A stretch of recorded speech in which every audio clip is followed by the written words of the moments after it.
What's up, you guys? I'm Natasha, and we are going to be making the absolute best summertime cherry tomato pasta. This is one of my favorite things to cook when we have the cherry tomatoes coming in from the garden. And although I tell myself each year that we will absolutely eat that giant bowl of cherry tomatoes that is sitting on my kitchen counter, it never actually ends up happening that way. And I have all of these cherry tomatoes that I need to use up, and this is literally my favorite way to do it. This is a very simple dish, and yet it is packed full of flavor. It's made with fresh cherry tomatoes from the garden. Fresh cherry tomatoes are just these tiny bursts of sunshine. There's so much to love about them. They are sweet and tangy. They have a ton of flavor in every bite. They can often be even more concentrated than your larger tomato varieties. Plus, these very sweet ones that we're growing have a much lower acidity level to them. Things like sun gold tomatoes especially are some of my favorite. They're very easy on your palate, very snackable straight from the vine.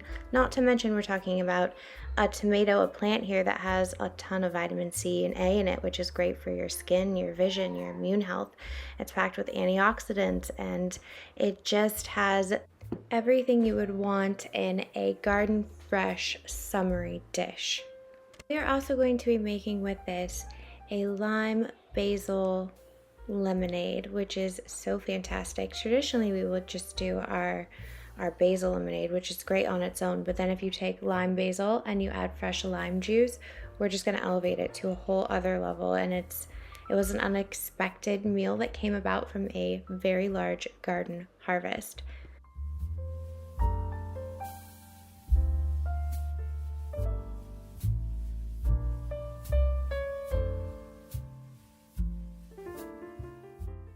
So I am actually making this dish while I am preserving a big harvest that we did in the garden.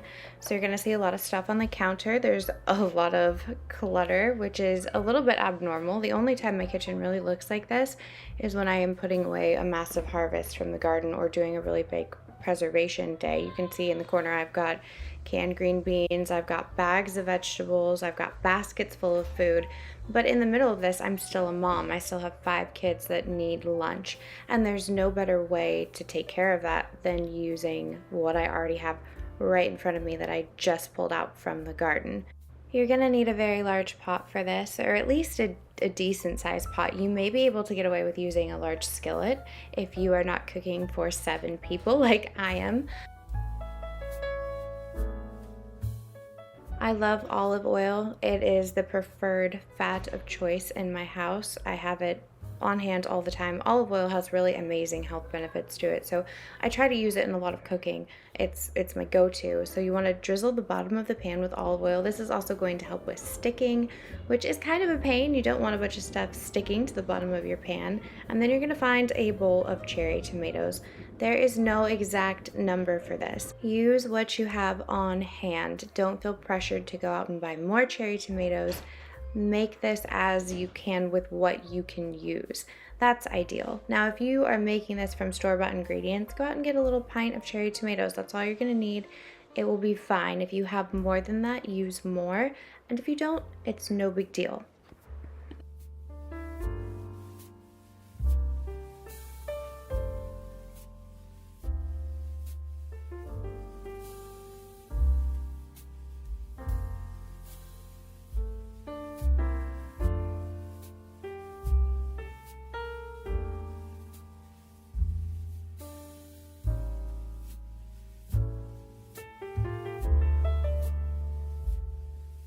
What you're gonna do is slice these in half and set them off to the side. It's very simple. You don't have to dice these up or try to get the skins and the seeds out of them. That is not a step that you're gonna have to worry about at all. Just slice them in half. I can actually get really stubborn with tomatoes.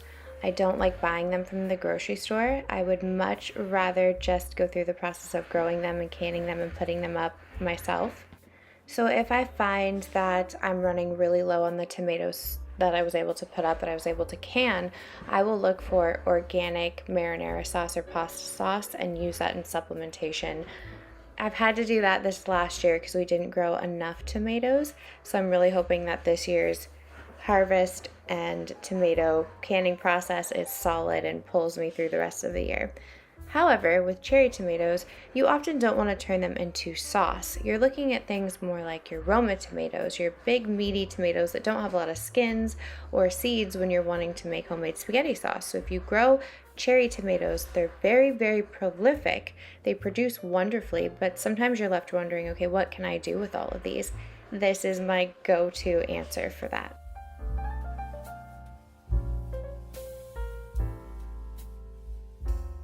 After you get these sliced in half and your pan has warmed up and it's got the olive oil in it, you're going to go ahead and just dump these tomatoes right into that pan. I love to add diced up green onions to this. I feel like it really rounds out the flavor. It adds something extra to it. It's really lovely.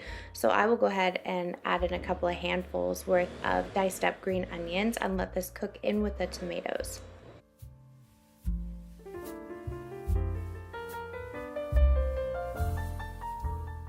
So as I mentioned, we are also going to be making basil lemonade, basil-lime lemonade, actually. It's so good. And I had this water bottle full of water that had just been filled up from the fridge, so I just grabbed it and used that to fill up this pot instead of walking it over to the sink out of pure laziness.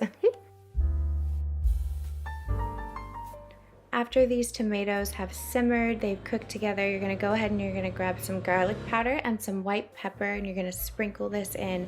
Let this all cook together. I like to have my dry herbs and seasonings cook with things a little bit. You don't want to overcook them because they can burn if you do that, but adding them in after your tomatoes have softened up, they've started to kind of turn into almost a sauce, that's the ideal time to go ahead and put those in there.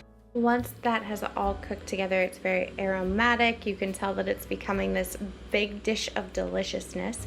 You're going to take your desired amount of spaghetti noodles.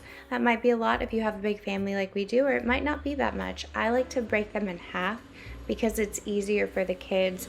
It also fits better in my dish here, although my Italian grandfather would tell you not to break your spaghetti noodles in half, we break tradition here and we literally snap the spaghetti noodles in half and put them in the pot right on top of everything that's cooking.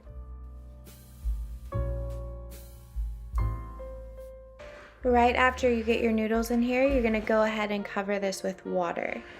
And then you're going to go ahead and you're going to cover this with a lid and you're going to let this all cook together until your noodles are al dente. It's going to be amazing.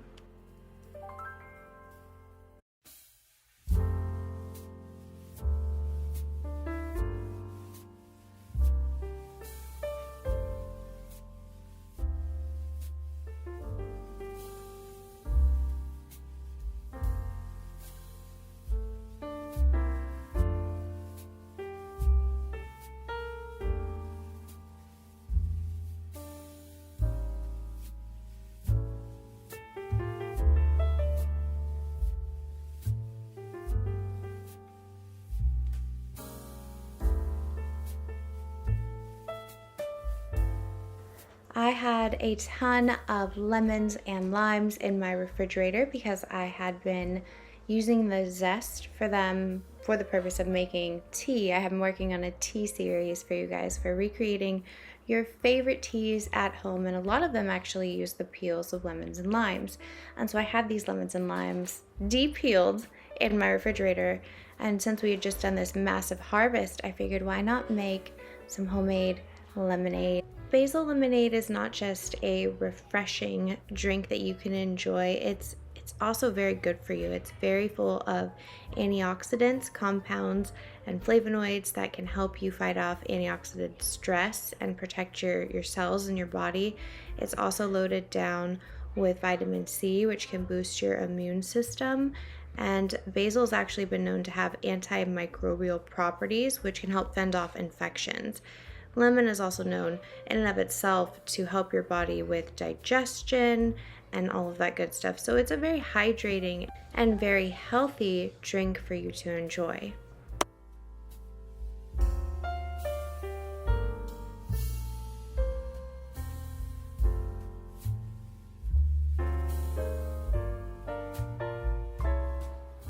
Here you can see how beautifully the pasta has cooked together. It has absorbed all of the water and the flavor from our cherry tomatoes and our onions. It's just turned into this exceptional dish.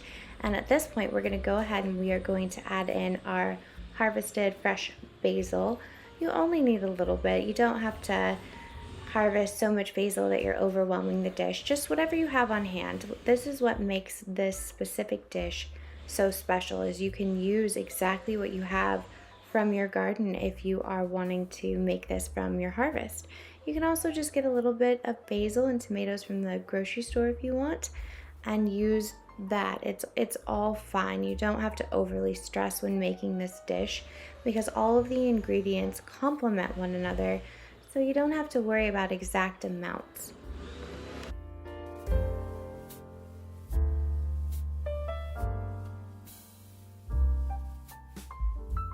Once you pull this from your heat, we're going to go ahead and top this with some sea salt, and it brings out all of those other flavors so well. I always recommend taste testing your food, and in this case, this was near perfect. We added just a splash of lemon juice to this, and it was able to really round out the entire dish, just make it perfect. There is so much benefit to using ingredients that are grown right in your garden, and herbs especially are so expensive when you buy them in the grocery store. I mean, it's crazy how much a little package of fresh basil is going to cost in the grocery store when it's so easy to grow it at home. Herbs get a really underrated rep in my opinion because you can grow them and they're so prolific, they're so easy to grow most of the time. Lots of them are perennials and they can replace a huge portion of your budget if you're somebody who likes to cook with fresh herbs. So having the basil coming in is just outstanding. When making lemonades, I prefer to add my sugar to my water when it's boiling, get that all blended together, and then remove my water that's boiled with its sugar from the heat and add my herbs to that. You'll often find that when you're making tea or basil lemonade or whatever it is that you're making, that you're going to extract more of the compounds that are medicinal if you don't hard boil the herbs. Not that you won't get any benefits, but you're going to receive more benefits if you boil your sugar and your water together, remove it from the heat, put your herbs inside and close the lid. Let it steam those compounds out rather than hard boil out. After my sugar has dissolved and it's this syrupy, watery blend of deliciousness, then I'm going to take a handful of basil.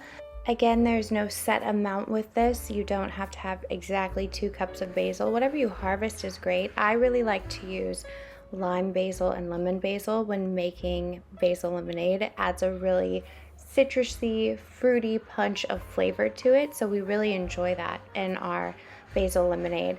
I probably added about a cup worth of basil to this. It had slightly wilted on my counter just a little bit because of the harvest to make this meal. So it's a little on the wilted side, but that's okay. And I'm just gonna let this steam in this water and extract all of that delicious basil flavor, all of those really great medicinal compounds.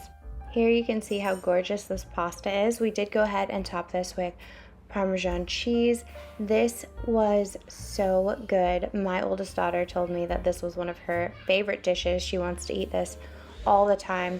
And it's funny because we eat so seasonally that sometimes we'll have something and then the kids will forget about it for a while. Then we'll have it again and they'll be like, oh my gosh, I loved this. I forgot how much I enjoyed this. This is exceptional. So this is one that is not just enjoyed by me as an adult or my husband, but by our whole family. And that says something because kids can be quite picky. I wanted you guys to see specifically the color difference in the water. Just like with tea, it's going to extract the flavonoids, it's going to extract the compounds, and it's going to change it. Well, that's what you're looking for here. You want to make sure that your water has changed color before you are including your lemon or lime, depending on what you wish to add to it. You want it to have a nice vibrant green color, so that way you know you're really getting a flavorful and delicious basil lemonade. At this point, you can either strain your tea, which is essentially what you have at this point until we add our lime juice. It's not exactly lemonade. You can strain this through a strainer. I just went ahead and I removed the leaves and stems from this since I didn't dice these up. It was very easy to remove them. And a stray leaf here or there almost adds for a nice garnish, so I wasn't overly concerned about that. And then I added about a half a cup of fresh lime juice to this. This got finished so quickly in my house. This didn't even last a full afternoon. Everybody loved this. Basil lemonade is one of our absolute favorites. So I really hope you guys try out this recipe because it's so fantastic. If you do, please let me know in the comments what you think of it. I will see you in the next video. Bye, y'all.